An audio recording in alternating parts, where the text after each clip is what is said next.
नमस्कार मित्रों। भगवान शिव की भक्ति जब निष्काम भाव से की जाती है तब उसका क्या चमत्कार होता है। और जीवन में आप कितने भी गरीब हों, आप कितने भी मजबूर हों, यदि आप भगवान शिव का सहारा लेते हैं तो निश्चित ही आपकी मदद भगवान शिव करते हैं। आइए इस संपूर्ण अनुभव को आज सुनते हैं। मित्रों, यह एक शिव भक्त की सच्ची घटना पर आधारित एक अनुभव है। मुझे उम्मीद है कि आप सभी को यह अनुभव अवश्य ही पसंद आएगा। कई बार जीवन में ऐसा होता है जिसका हम सभी अंदाजा भी नहीं लगा पाते। मित्रों, ऐसा ही कुछ एक शिव भक्त के साथ हुआ। ये संपूर्ण घटना राम राय नामक एक व्यक्ति के साथ हुई, जो कि भगवान शिव के परम उपासक हैं। इनके जीवन में ऐसा कोई भी दिन नहीं जाता जिस दिन ये भगवान शिव की पूजा या पंचाक्षरी मंत्र का जप ना करें। बचपन से ही शिव भक्ति करने के कारण ये मन के बहुत साफ व्यक्ति हैं। मित्रों, इनके जीवन की एक सबसे बड़ी समस्या यह थी कि ये बहुत गरीब थे। लेकिन मित्रों, अपनी गरीबी की शिकायत राम राय ने भगवान शिव से कभी नहीं की। ये नित्य शिवालय में जाकर भगवान शिव की भक्तिपूर्वक पूजा आराधना करते और फिर मंत्र जाप करते। लेकिन मित्रों, इनके जीवन में एक ऐसी दुख की घड़ी आती है जिससे ये पूरी तरह टूट जाते हैं। इनकी बेटी की शादी ठहर जाती है और इनके बेटे की सरकारी नौकरी लगने वाली होती है। नौकरी लगने के लिए 30 लाख रुपयों की ज़रूरत होती है और बेटी की शादी करने के लिए तकरीबन 15 लाख रुपयों की ज़रूरत होती है। लेकिन राम राय के पास 1 रुपया भी जमा पूंजी नहीं होती। राम राय की इस गरीबी के कारण इनकी पत्नी इन्हें बहुत भला बुरा सुनाती और अंत में कहती कि कैसे होगा ये सब, बेटे की नौकरी नहीं लगी, बेटी की शादी नहीं हो पाएगी। यही बातें राम राय की पत्नी बार बार जब कहती, तब राम राय सिर्फ यही कहते कि सब भोलेनाथ करेंगे। लेकिन मित्रों, राम राय अपनी बेटी की शादी करने के लिए अपने रिश्तेदारों से कर्जा मांगकर मुश्किल से 1.5 लाख रुपए ही इकट्ठा कर पाए थे। क्योंकि बेटी का रिश्ता जहां लगा था वो लोग जरा अमीर थे, इसलिए राम राय यह चाहते थे कि बेटी की शादी धूमधाम से हो।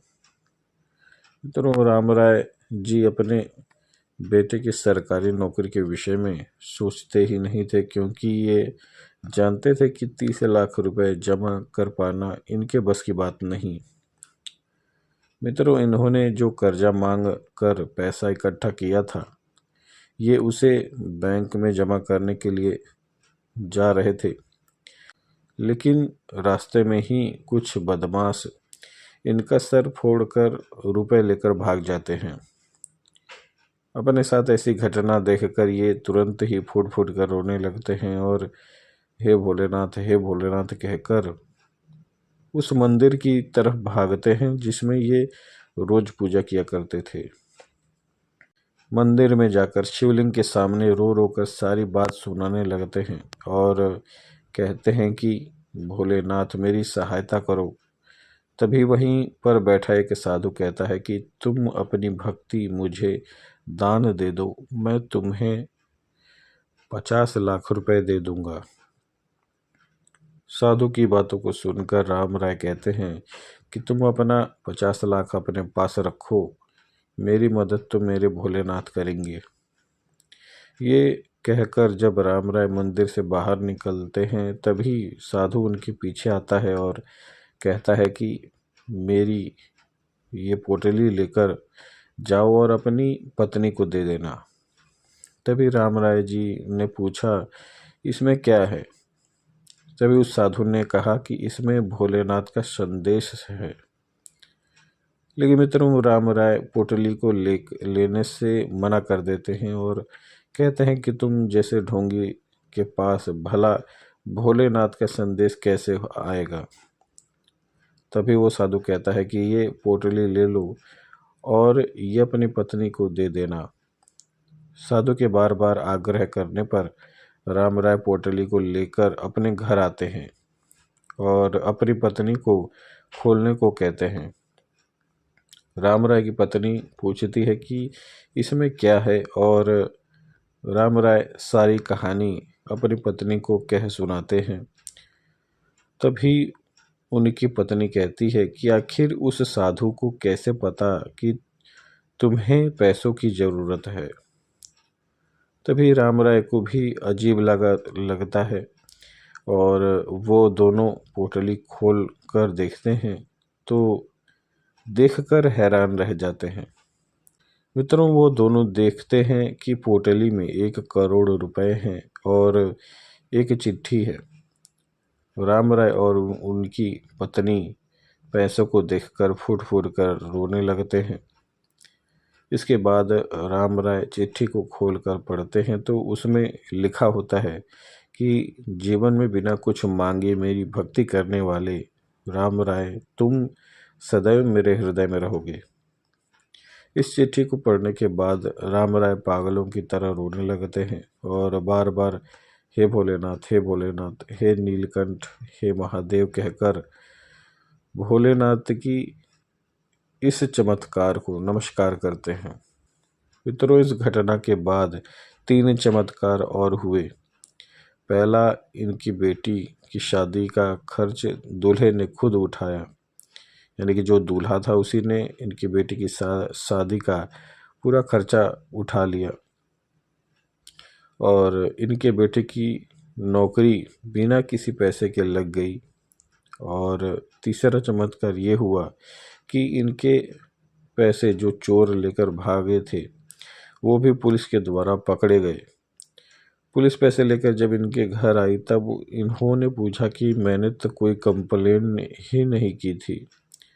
तब पुलिस वालों ने कहा कि एक साधु बाबा कमिश्नर साहब के साथ आया था और उसी ने सारी कंप्लेन लिखवाई और यहाँ का पता भी लिखवाया।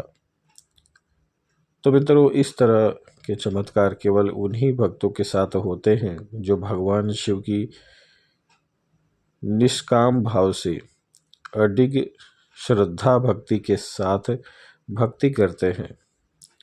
इसी तरह के चमत्कारिक अनुभवों को सुनने के लिए शिव ज्ञान साधना चैनल को सब्सक्राइब करें। वीडियो अच्छी लगी हो तो इस वीडियो को लाइक करें, शेयर करें और ज़्यादा से ज़्यादा इस वीडियो को शेयर करें ताकि जो भोलेनाथ के भक्त हैं उन तक ये संदेश पहुंच सके और उनकी भी भक्ति में कुछ लाभ उन्हें भी प्राप्त हो। तो आज के लिए इतना ही। जय श्री महाकाल। नित्य शिवलिंग पर इस मंत्र को पढ़ते हुए धतूर चढ़ाने से आपके मन की सारी इच्छाएं पूरी हो सकती है। यह एक कपालिक पंथ का गुप्त मंत्र है। इसी मंत्र की सहायता से कपालिक पंथ के साधु भगवान शिव को प्रसन्न कर अपनी सारी इच्छाओं को पूरी कर पाते हैं। मित्रों मंत्र है ओम शंकराय पूर्णानंदाय नम नम नमः शिवाय अभीष्ट सिद्धिम देहि छीम छीम स्वाहा।